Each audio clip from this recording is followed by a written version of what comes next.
ইমানদার কখনো কোনো কথা বলার আগে সেই কথা সত্য কিনা বাস্তব কিনা সেটি যাচাই বাছাই না করে বলবে না। ইমানদার কখনো গুজবে কান দিবে না। ইমানদার কখনো শোনা কথার উপরে ভিত্তি করে কোনো সিদ্ধান্ত গ্রহণ করবে না। এই শিক্ষাটাও আজকের বাস্তবতার আলোকে আমাদের সমাজের জন্য অত্যন্ত গুরুত্বপূর্ণ এবং প্রয়োজনীয়। প্রিয় ভাইরা আমার, আমাদের চতুর্পাশে যদি আমরা তাকাই, আমরা দেখতে পাবো সোশ্যাল মিডিয়াতে, ফেসবুকে আজকাল কোনো তথ্য উপাত্ত পেলে সেটার পরখ করা ছাড়া, যাচাই বাছাই করা ছাড়া, সত্য অসত্য নিরূপণ করা ছাড়া আমরা অনেকে সেটার প্রচার প্রচারণায় নেমে যাই। আমরা অনেকে সেটার শেয়ার দেওয়া শুরু করে দেই। আমরা অনেকে এটার উপর ভিত্তি করে অনেককে নিন্দা মন্দ করা শুরু করে দেই।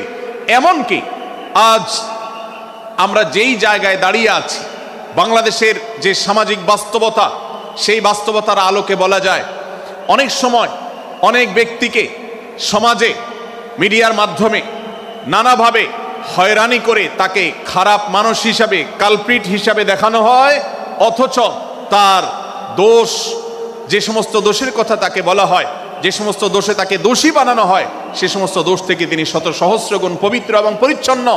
ভাইরা আমার, যে আমরা যেই কোনো মূল্যে, যেই কোনোভাবে যেন কোনো প্রকার গুজবে কান না দেই, আমরা যেন গুজব থেকে বেঁচে থাকি। আল্লাহ তাআলা আমাদেরকে তৌফিক দান করুন।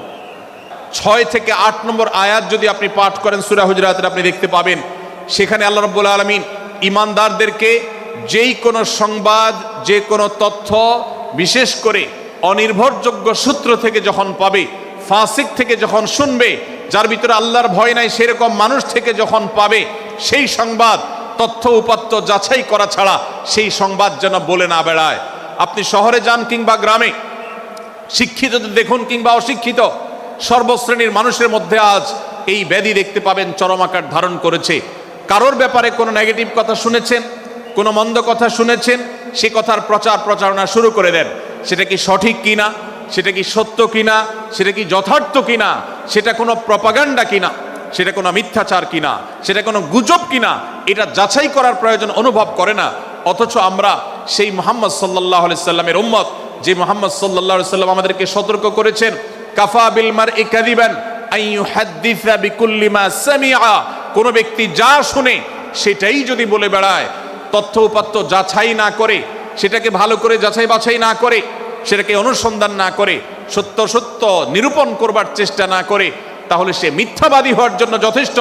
এজন্য আজকের এই মাহফিল থেকে আমরা অঙ্গীকার করে যাব, আজকের এই মাহফিল থেকে আমরা নিয়ত করে যাব, এই মজলিসে বসে এই মুহূর্তে নিজে নিজে সংকল্প করব, আমার জীবনে সোশ্যাল মিডিয়া কিংবা ফেসবুকে, ইউটিউবে অথবা অফলাইনে আমার বাস্তব জীবনে আমি কখনো কোনো মানুষ সম্পর্কে যে কোনো তথ্য উপাত্ত পেয়ে ভুল কোনো ধারণা, মন্দ কোনো ধারণা কারো প্রতি পোষণ করব না।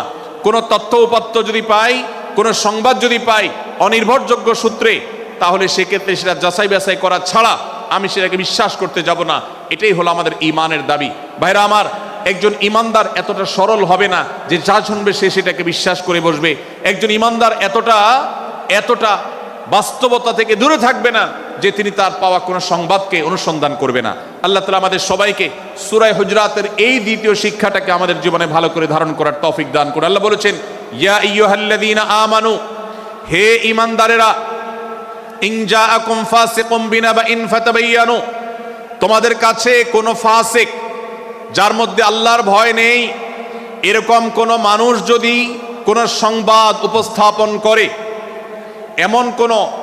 এমনকি গণমাধ্যমেও যদি কোনো সংবাদ প্রচারিত হয়, সংবাদদাতার মধ্যে যদি আল্লাহর ভয় না থাকে, সে যদি টাকার বিনিময়ে কারোর চরিত্র হনন করতে পারে, সে যদি অ্যাডভার্টাইজ পেয়ে কোনো কোম্পানির হয়ে দালালি করতে গিয়ে অন্য কারোর বিরুদ্ধে কোনো মিথ্যাচার করে, সে যদি বিদেশিদের এজেন্ডা বাস্তবায়ন করতে গিয়ে আলেম সমাজের চরিত্রকে কলঙ্কিত করে, কোনো ভালো মানুষকে দোষী হিসাবে সাব্যস্ত করে, তো আল্লাহ তাআলা আমাদেরকে সতর্ক করেছেন, ফাতাবায়ানু, সেই সংবাদ সত্য কিনা আমাদেরকে যাচাই করতে হবে। আন তুসিবু কওমান বিজাহালাহ ফাতুসবিহু আলা মা ফাআলতুম নাদিমিন, যদি আমরা যাচাই বাছাই না করে যা শুনি সেটাকে বিশ্বাস করতে থাকি, তাহলে আমরা এক সময় লজ্জিত হতে হবে, অনুতপ্ত হতে হবে আমাদের এই ভুল অবস্থানের কারণে। এজন্য ভাইরা, আজকের এই মাহফিল থেকে আমরা প্রতিশ্রুতি নিজের সঙ্গে নিজে দিয়ে যাব যে আমরা কখনো কোনো তথ্য উপাত্ত পেলে, কোনো সংবাদ পেলে সেটাকে বিশেষ করে কারোর চরিত্র সম্পর্কিত যদি হয়, কারোর সম্পর্কে নেগেটিভ যদি হয়, তাহলে সেটাকে বিশ্বাস করবার আগে ভালো করে অনুসন্ধান করব। যতক্ষণ আমি নিশ্চিত না হব ততক্ষণ পর্যন্ত সেটার প্রচার করব না। আল্লাহ তাআলা আমাদের সবাইকে কোরআনের এই শিক্ষাটাও আমাদের জীবনে ধারণ করবার তৌফিক দান করুন।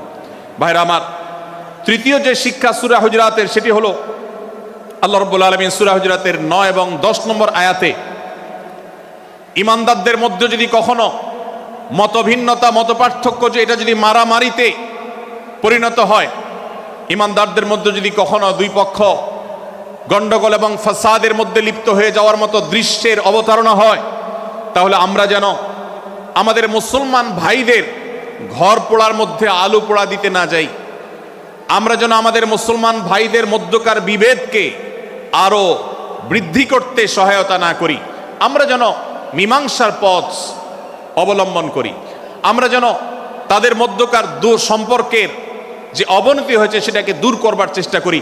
আল্লাহ রাব্বুল আলামিন এই নির্দেশ দিতে গিয়ে বলেছেন, ওয়া ইন তাইফাতানি মিনাল মুমিনিনা ইকতাতালু, যদি ইমানদারদের দুটি দল, দুটি গ্রুপ নিজেদের মধ্যে মারামারিতে লিপ্ত হয়ে যায়, ফাসলিহু বাইনাহুমা, তাহলে তোমরা সেই বিবাদমান দুটি দলকে মীমাংসা করবার চেষ্টা করবে।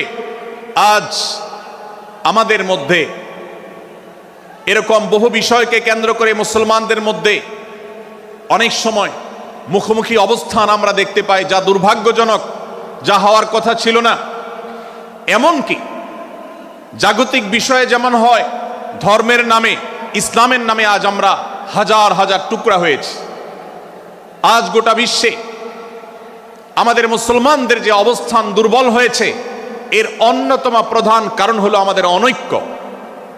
আমরা যদি আজ আহলে কিবলা, আহলে সুন্নাহ ওয়াল জামাআতের অনুসারীরা নানান মত এবং পথের অনুসারী হওয়া সত্ত্বেও, নানান থট এবং পন্থার অনুসারী হওয়া সত্ত্বেও, আমরা যদি মৌলিক বিষয়গুলোর উপর সবাই ঐক্যবদ্ধ থাকতাম, আমরা যদি আল্লাহ তাআলার দেওয়া ইত্তিহাদ মাল ইখতিলাফ, বৈচিত্র্যময় ঐক্য, বিভিন্ন বিষয়ে মতভিন্ন থাকা সত্ত্বেও মৌলিক বিষয়ে ঐক্যমতে আমরা যদি থাকতে পারতাম, আমাদের মধ্যে যদি মুসলিম ভ্রাতৃত্ববোধ থাকতো, আমাদের মধ্যে যদি বলয় ভিত্তিক যে দেয়াল আর প্রাচীরগুলো আছে সেগুলো যদি না থাকতো, তাহলে আজ বাংলাদেশের বাস্তবতা হলো, বাংলাদেশে আল্লাহর কোরআন, আল্লাহ রাসূল সাল্লাল্লাহু আলাইহি সাল্লামের হাদিসের আলোকে বাংলাদেশ আজ অটোমেটিক পরিচালিত হতো। ঠিক কিনা বলেন?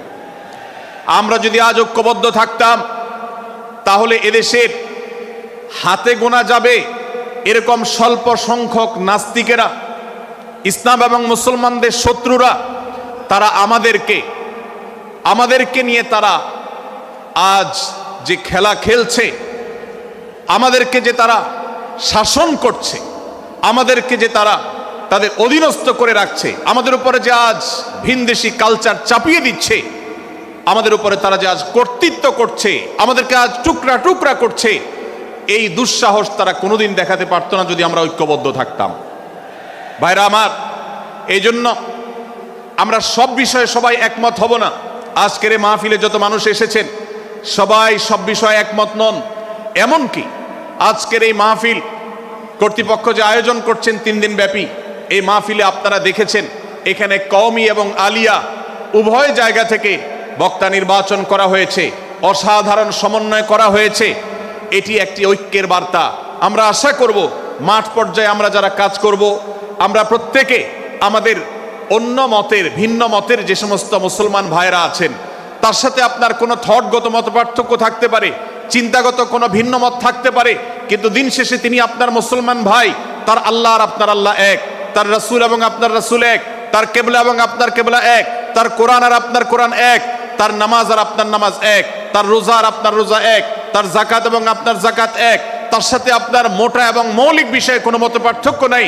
অতএব ছোটখাটো বিষয়কে কেন্দ্র করে আপনি যদি তাকে আপনার প্রতিপক্ষ মনে করেন, আপনি যদি তাকে আপনার শত্রু মনে করেন, এটা হবে আপনার ইসলামের জন্য, আপনার জন্য, এদেশের মুসলমানদের জন্য সবচেয়ে বড় ভুল।